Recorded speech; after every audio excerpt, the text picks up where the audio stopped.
Yo, what is up guys, Vanos here, and today I'm going to talk to you guys about two big topics from Modern Warfare 3 that's been going around for the last few weeks. So one of them is the AK-74U. A lot of people are wondering if there's going to be a gun DLC for multiplayer, and the other big topic is having COD 4 and Modern Warfare 2 maps coming back for Modern Warfare 3 DLC content. So there's good news and there's bad news, guys. So I'm going to start off with the bad news because I want to end on a high note. So let's talk about the AK-74U. So the reason why people think there's going to be a gun DLC, and specifically the AK-74U, is because one, in the campaign they had the AK-74U, they just didn't bring it to multiplayer.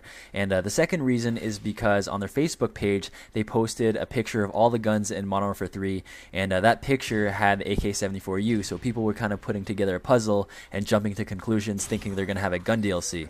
Now I'm sure a lot of you guys think it's a really simple task because they had it in single player, maybe they could just convert it to multiplayer, no problem. Well, unfortunately that's not the case according to Mark Rubin from Infinity Ward, and by the way, he's done a great job at answering a bunch of questions on Twitter, so if you guys aren't following him, make sure to do that. I'm going to leave his link in the description. But anyways guys, he's been answering a lot of questions about the AK-74U and the gun DLC, and the clear answer is no, it's not going to happen. So I'm going to read over a few tweets just to show you guys what I'm talking about. So in this first one, somebody was asking about the picture on the Facebook page and why it had the AK-74U, and then Mark replied, that was a list of guns that were in the single player which has the AK-74U, which is where the rumor started. And over here in another tweet, he actually explains why there could not be a gun DLC. So he says that the problem is the map, characters, guns, etc. take up almost all the available RAM, so no space for new guns. So he clearly says in these tweets that one, that was a confusion with the Facebook page and the picture, and secondly, they cannot have a gun DLC due to technical issues.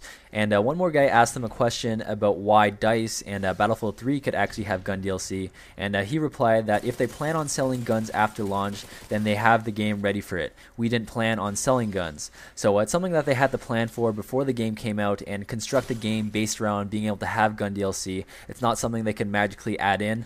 So unfortunately, the answer to this mystery about the AK-74U is a big no, and I know this sucks, but hopefully they could have some gun DLC for the next Call of Duties. And I know a lot of commentators out there are kind of getting your hopes up and talking about this subject, so hopefully this answers that question. But anyways, let me get into the next subject about whether or not they're going to have COD 4 or Modern Warfare 2 maps coming to Modern Warfare 3. So he answered a bunch of tweets about this, and it's going to give us an idea of what to expect. So the first guy here asked, how different are the Modern Warfare 2 maps to Modern Warfare 3? Like you said, it's not easy to bring COD 4 maps over, but what about Modern Warfare 2? So he responded that Modern Warfare 2 maps are easier, but it's not just a matter of simply dropping them in. There's a lot of work that has to be done. So based on this tweet, most likely if they're going to be bringing back an old map, it's going to be from Modern Warfare 2 because it is easier for them to do.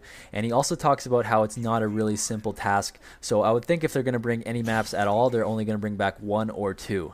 Now in the next tweet here, he actually gives us some information of what map to expect. So this person here asked, why was Shipbreaker and Terminal in Modern Warfare 3 maps on PS3?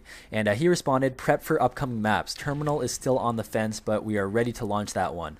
So there you go guys, that's some good news. He actually says that the map Terminal for Modern Warfare 2 is ready for them to release. They just have to get permission from Activision in order to release it.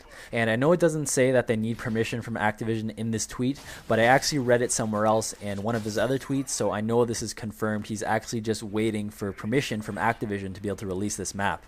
And another great thing is that this map is probably going to be free, and the reason why I say this is because we know it's not part of the regular DLC since they're still on the fence of whether or not they're actually going to release it, and this means it's going to be separate from all the DLC content, which means it's going to be a free map. And I know a lot of you guys think that Activision and Infinity Ward are too greedy to do that, but realistically I do think they're going to do it, and I know a lot of you guys are probably going to be negative in the comment section and say that it's not going to be free, but this is just my opinion, and I'm pretty sure I read through a lot of tweets, so it's kind of hard for me to remember, but I think that Mark Rubin actually said that he wants it to be free, and it's ultimately not his decision, but it still increases the likelihood of the maps actually being free. But anyways, going back to the tweets here, somebody asked about Rust and Shipment, and he answers that Rust and Shipment were on a wish list but are not in development. So it's something that they hope for and would like to bring to Modern Warfare 3, but they're not working on it at the moment, so it's not something that I would keep my hopes up for, just something that, maybe we could see later in the future as a bonus. But like I said, realistically, if there's one map that we could expect, it's definitely Terminal, so hopefully we could see that in the next few months. But anyways guys, there's just a few other points that I read on a site site, talking about a few things that Mark Rubin said in a few of his tweets.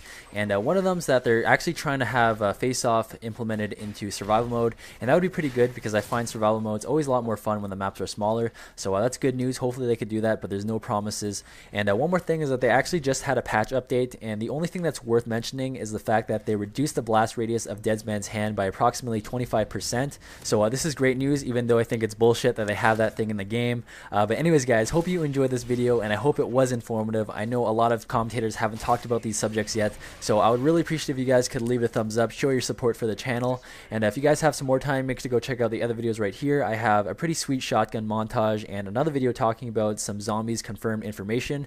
And if you guys are new to this channel, make sure to hit that subscribe button and follow me on Twitter and Facebook. The links will be below. And have a great day, guys, and I'll see you guys later. Peace. Yeah, cause I got it like that. Flow so smooth like I got it on tap. Yeah, and I'ma say it be a good night while I'm on my Yingling, while I'm drinking Bud Light. Can you get it when you miss me? Like I'm with whiskey, drinking Jim Beam. Yeah, baby, do you do it that way? Do you do that? Do you take a ray? Yeah, you know that I'm a beast when I kill it on the beach. Like it's sex on the beach, like it's Malibu, take it to the California.